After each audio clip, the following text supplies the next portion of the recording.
اعوذ باللہ من الشیطان الرجیم بسم اللہ الرحمن الرحیم رب اشرح لی صدری ویسر لی امری واحلل عقدۃ من لسانی یفقہوا قولی۔ بکھرے موتی دوسرا حصہ۔ دل عرشی ہے، فرشی نہیں ہے، یعنی دل کا تعلق عرش سے ہے، فرش یعنی زمین سے نہیں ہے۔ وجہ اس کی یہ ہے کہ انسان کے سارے بدن میں اگر آخرت کا کوئی حصہ ہے تو وہ دل ہے، باقی سارے حصے دنیا کے ہیں۔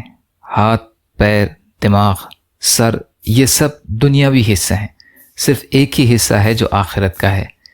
اور یہ فرق کیسے معلوم ہو؟ اس طرح کہ دل صرف حق کو قبول کرتا ہے، باطل کو کبھی قبول نہیں کرتا۔ یہ ممکن ہے کہ آپ غلط فہمی سے باطل کو حق سمجھ جائیں، مگر دل حق ہی سمجھ کر قبول کرے گا۔ باطل کو باطل سمجھے اور قبول کرے، جھوٹ کو جھوٹ سمجھے اور پھر قبول کر کے مطمئن ہو جائے۔ ایسے کبھی مطمئن نہیں ہوتا۔ جب سچی بات دل میں آئے گی تبھی اطمینان ہوگا۔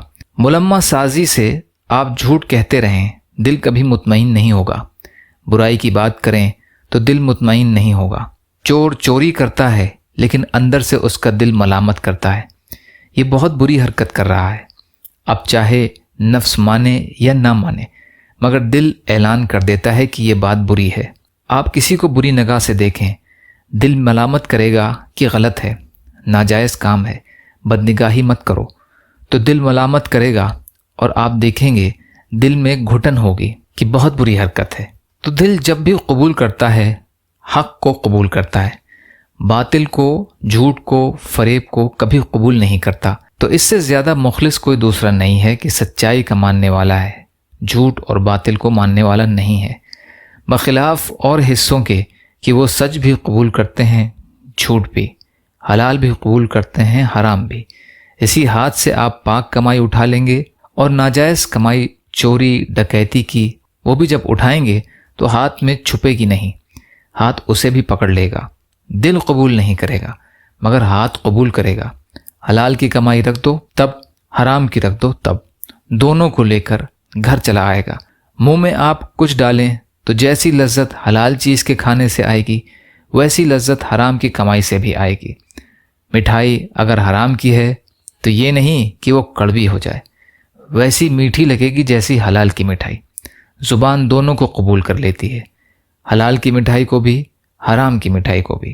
حرام کی چیز سے کانٹے نہیں چبھے، وہ کھا جاتی ہے اور اسے ذائقہ آتا ہے، لیکن دل حرام کی چیز سے مطمئن نہیں ہوتا۔ وہ کہتا ہے کہ بڑی بری حرکت کی، جانے آخرت میں کیا بنے گا، کیا میری درگت ہوگی۔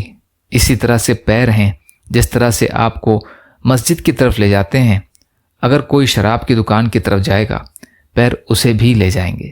پیروں میں کانٹے نہیں چبھیں گے، بالکل نہیں رکیں گے۔ حرام موقع پر لے جاؤ، حلال موقع پر لے جاؤ، اپنی کارگزاری دکھلائیں گے تو ہاتھ، منہ، پیر ناجائز جائز دونوں کو قبول کرتے ہیں۔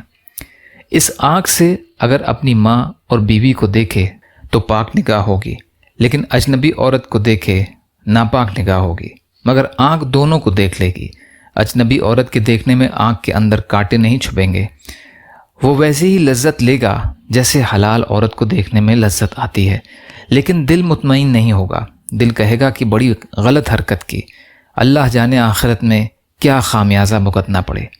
تو دل ہمیشہ حق کو قبول کرتا ہے، باطل کو قبول نہیں کرتا، اور دل کے سوا جتنے حصے ہیں حق اور باطل دونوں کو قبول کرتے ہیں۔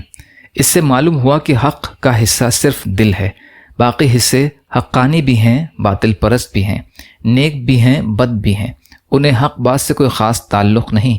یہ صرف دل کا کام ہے۔ تو دل جیسے حقانی حصے میں اگر آدمی ایسی چیزیں بھر لے جو حلال بھی بن سکتی ہوں اور حرام بھی، تو اس نے دل کو گندا کر دیا۔ دل میں ایسی چیزیں بھرنی چاہیے کہ جیسے یہ پاک ہے ویسے ہی وہ چیز بھی پاک ہو۔ وہ چیز اللہ کی محبت، علم و معرفت، خداوندی اور پاکیزہ اخلاق ہیں کہ یہ سچ ہی سچ ہے۔ ان کی جگہ دل میں ہونی چاہیے، دولت کی جگہ دل میں نہیں ہونی چاہیے، ہاتھ پیر میں ہونی چاہیے، اس لیے کہ وہ حلال اور حرام اور پاک اور ناپاک بھی بن سکتی ہے۔ اس موضوع کا باقی حصہ انشاءاللہ کل کی ریکارڈنگ میں۔ یا اللہ ہم سب کو کہنے سننے سے زیادہ عمل کی توفیق عطا فرما۔ یا اللہ مظلوم فلسطینیوں کی، کشمیریوں کی، روہنگیا مسلمانوں کی اور مسلمان جہاں بھی پریشان حال ہیں، ظالموں کے ظلم کا شکار ہیں، آپ ان کی بھرپور مدد فرمائیے۔ ہم سب کو اپنی استطاعت کے بقدر اپنا حق ادا کرنے والا بنائیے۔ یا اللہ آپ قادر مطلق ہیں، ہر شے پر قادر ہیں، آپ کے لیے ہر چیز کرنا آسان ہے، ہمارے لیے بھی آسانیاں پیدا فرمائیے۔ یا اللہ رحم کا، کرم کا، عافیت کا، درگزر کا، فضل کا معاملہ فرمائیے، حلال میں سے دے دیجئے، حرام سے بچائیے۔ یا اللہ اپنے غیر سے بے نیاز کر دیجئے۔ یا اللہ دین پر چلنا آسان کر دیجئے۔